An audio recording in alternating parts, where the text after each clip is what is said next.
Here we have our next new project, guys. This is a 2014 Camaro. You guys are saying, Camaro? Thought you guys did Mustangs. Well, we do anything that's cool. So, unfortunately, this is just an RS, which means it's a 6-cylinder. And I haven't really checked out how much damage it's got yet. I can see definitely front bumper cover, fender, probably both fenders. Headlights smashed. We'll see once we get it all off. But yeah, both fenders are gonna have to be replaced, which means some blending, but pretty nice. It's got a sunroof. Like I said, it's a 14 with 40 something thousand miles on it. The interior is pretty clean. I don't know what all it's got. I don't know if it's got a Navi. Let's have to see when I get it going. But I did start it to get it on the trailer. There's no warning lights at all. So it's strictly cosmetic stuff. So that's good. Let's get this thing off the trailer and check out and see what all is in it.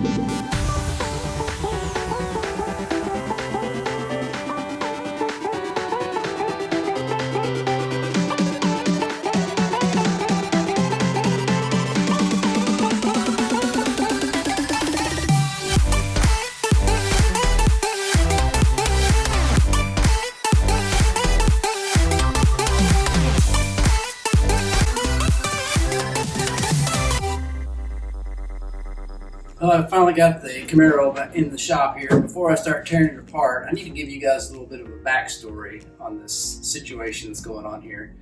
As you can tell on this channel, we are kind of like Mustang biased. Andy's favorite car is a Mustang. He's the other half of this channel. And as you can tell, because we've already done like 4 Mustang rebuilds on here. And so, if there's words in our English language like anti-lock, anti-freeze, anti-toxin, anti-theft. If there's an anti-Mustang, it is the Chevy Camaro.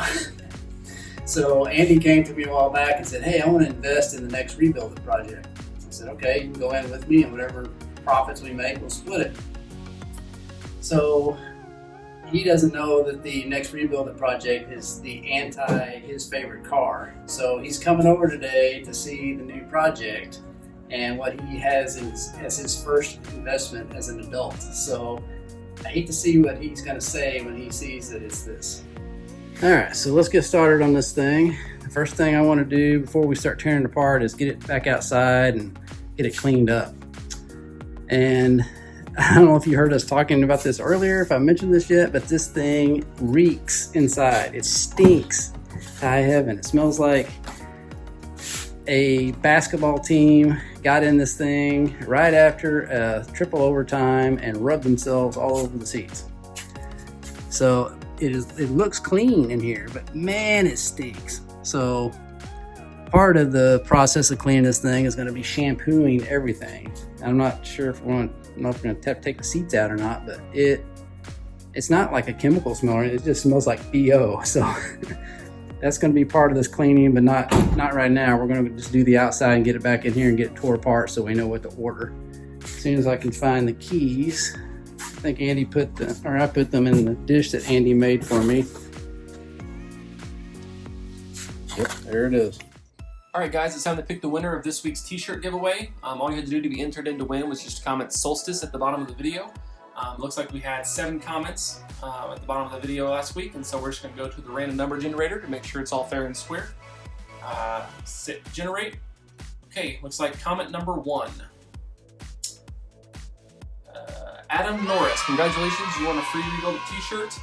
He said, great video, the first Solstice is what brought me to your channel, love the videos. Glad to hear it, glad you've been sticking around since the first one. That's a pretty long while ago, so that's cool. So just send us an email with your t-shirt size and shipping information, and we'll get it sent on to you. Thanks.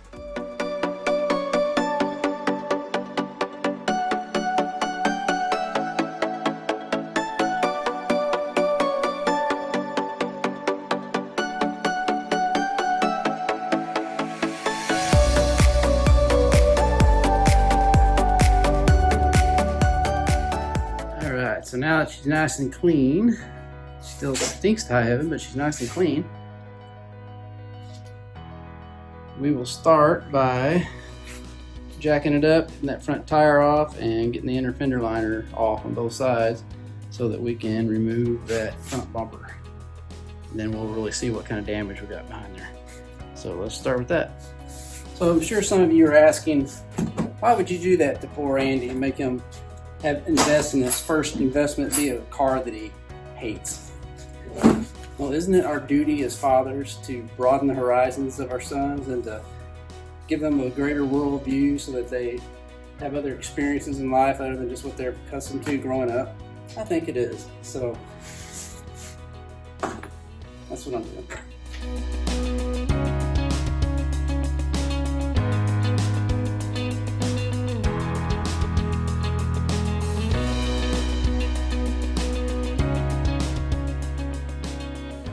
When I took this tire off, one thing I noticed, look at these, are like brand new tires. Pirellis, they're expensive. And then I take them back here. The back we have Goodyear, and not only that, we have shiny, kind of like a brushed finish. And here we have a matte finished rim. So someone has changed, put front rims and tires from another car on this car. So both front ones are a matte finish and both rear ones are like a shiny finish. So that's a little bit more money it's going to cost to get those the same. So I don't want to sell it like that. So, well, are you ready for this? Yep, can't wait. Your first investment in a rebuild project. Been waiting a year and a half to do this. Here it comes.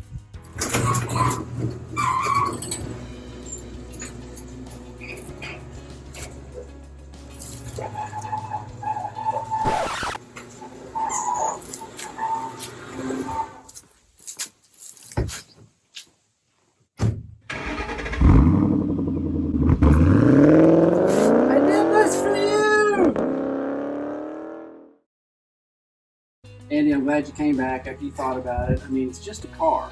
You gotta broaden your horizons. There's more to life and more to this world than just Mustangs. Yeah, I guess you're right. Besides, you haven't heard of me cold start yet. Let me get in there and start it up and you tell me what you think. Okay, but it better be good.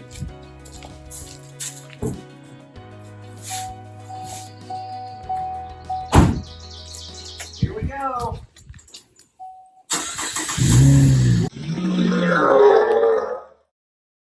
Got both of those fender liners out. Now for the interesting part, see what the damage is behind that bumper cover. And I did find the fog light. I thought it was missing. So the one that was over here was back up in there and it looks like it's okay. I don't see any damage to it, so hopefully it works. I'm sure that's not cheap.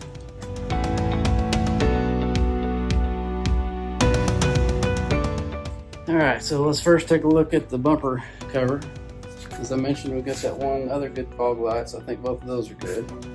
Looks like the bottom grill is destroyed.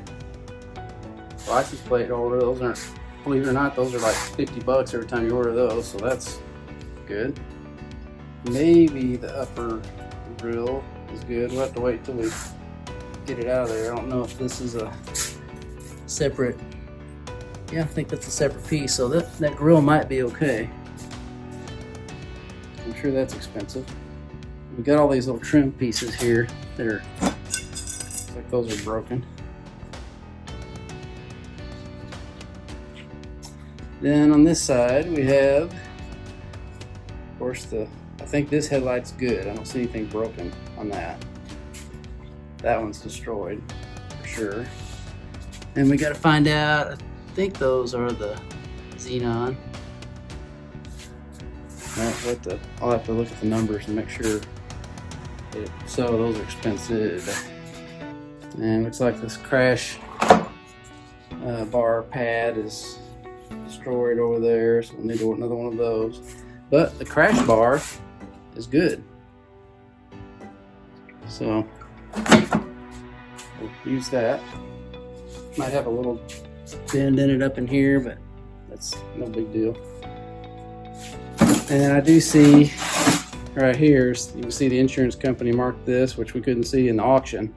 So this is pushed in right here. So we'll have to figure out a way to hook onto that and get it pulled back out. And that is not going to be easy because that's double thick steel right there.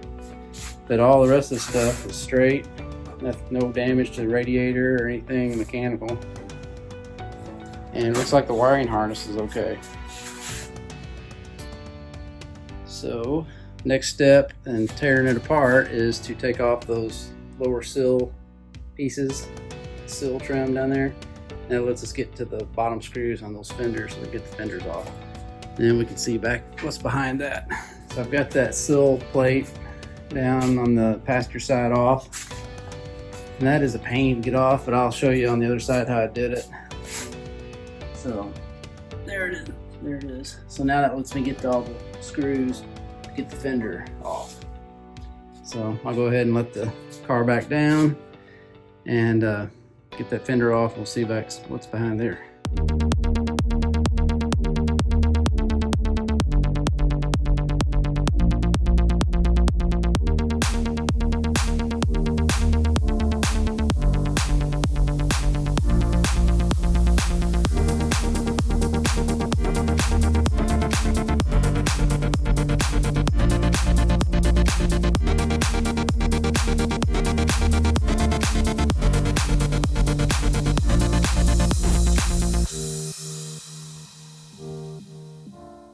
I don't know if you could tell or not, but that fender was a pain to get off. I've never seen and it won't be as much of a pain on the other side now that I know what I'm doing, but I've never seen one where almost every time you take a fender off of any car, these pieces right here that are, you have to open the door and reach in from this side, and there's a bolt or a nut going from the inside, and you just take it out from the inside of the car.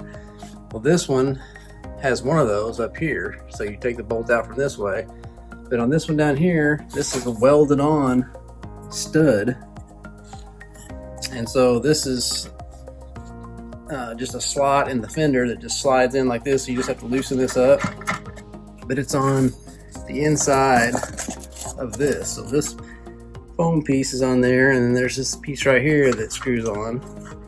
So when all this is still on, you got to reach your hand up inside the fender and get this little thing right here off enough to get this foam piece out, so you can get in there and unscrew this enough to slide the slot out. So much more difficult than a normal fender. So anyway, now I know how to do it. It won't be too bad on the other side. So and we'll also look right here.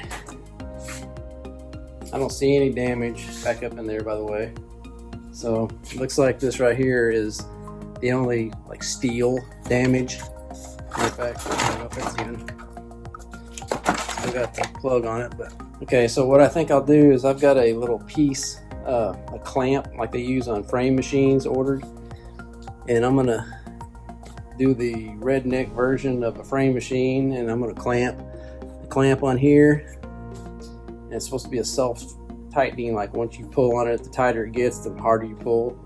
And I'm gonna get it up next to a tree with a come along. I'm gonna clamp it on there, and I'm just gonna pull it and see if I can get that to pull out without dragging the car. So we'll see how that works. But for now, we need to jump over on the other side and get the other fender off. Okay, so for on this other side, we've already got the inner fender liner off over there. So this part right here is free. We got to take this lower sill plate off first. And there's two screws right here we got to get off, and all the rest of it is held on by clips. And when you're pulling it off, it sounds like you're destroying the whole car. I mean, just stuff cracking and breaking and busting, and it's all clips. So you just have to replace all the clips when you're done. It doesn't break the actual piece, but it sure sounds bad. I'll show you here in just a minute when I get to that part. Okay, so don't fear, I'm not destroying anything except for clips. First you have to pop all these underneath off. Sounds terrible.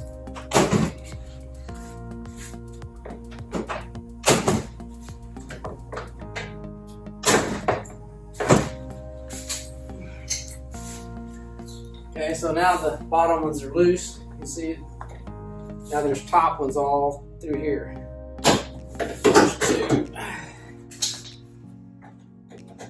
the rest is just ripping it off.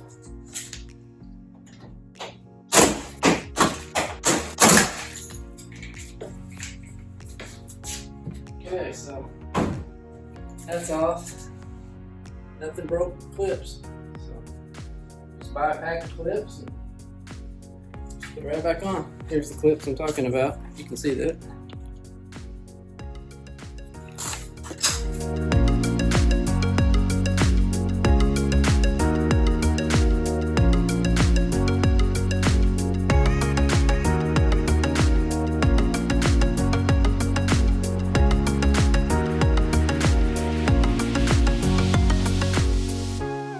Alright, so now that we've got everything off of that side, no surprises, nothing bent in there. Only thing is this piece here, which has bent on the other side too, and I'm not sure how much that's bent, but I'm sure it'll be easy to just bend back with my hands. So now I'm gonna go ahead and get the headlights off so I can check out behind there and make sure there's nothing, no surprises in there. Go ahead and suck up all these pieces of glass. There was no glass broken on our car, so that must have been from whatever they wrecked into. There's glass way up here even. So suck all that up and then we'll get these headlights off. Built to compete with the incredibly popular Ford Mustang and the Plymouth Barracuda, which were both born in 1964, the Chevy Camaro began life in 1966 for the 67 model year. It was very popular right out of the gate, with sales numbers just short of 200,000 for that first year. The Camaro was offered in different trim levels: Base, Rally Sport, Super Sport, and a combo RSSS. As you can see, ours is the Rally Sport level, which in 2014 came with a 3.6-liter, 323-horse V6. Later years introduced the powerful Z28 and the ZL1. In 2018, the ZL1 would sport a 650-horsepower LT4 engine. So there have been 6 generations of the Chevy Camaro over the years. The first generation spanned from 1967 to 69, the second from 70 to 81, the third from 82 to 92, the fourth 93 to 2002, but due to a decrease in sales of 53% in the sports car market from 1990 to 2000, Chevy decided to halt the production of the Camaro in 2003. This was coincidentally the same time the Cobra, codenamed Terminator, was released, but that probably had nothing to do with it, right? But as it was when it first debuted, it would return in 2010 after seeing increased sales in the Ford's Mustang. So after that, Camaro fans saw a 5th generation from 2010 to 2015 and a 6th generation from 2016 to now. Alright, so there it is without the headlights. This side I think is going to be easy just to bend back with my hands if I need to. This side is a bit more of a challenge, but not bad. I think I can still save that piece. Just knock this back straight out, pull this back out, and when I do that, that's going to twist in. So I'll put the new fender on there when I do all that, make sure everything lines up. This is going to be the hard part. So I do have my got my little clamp in that I was talking about, and so on the next episode that we do on the Camaro, we'll work on trying to pull that out and see how that works. That's all the time we have for today. If you enjoyed this episode, make sure you give us a thumbs up down below and tell your friends about it. Next week we'll be working on the Solstice project again, so stay tuned for more exciting news.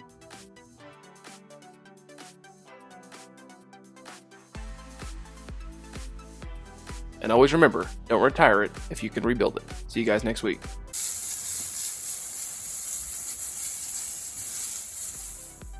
Thanks so much, guys, for tuning in and watching this week's episode of Rebuild It. Make sure you subscribe so you don't miss out on any awesome content. Have a good one.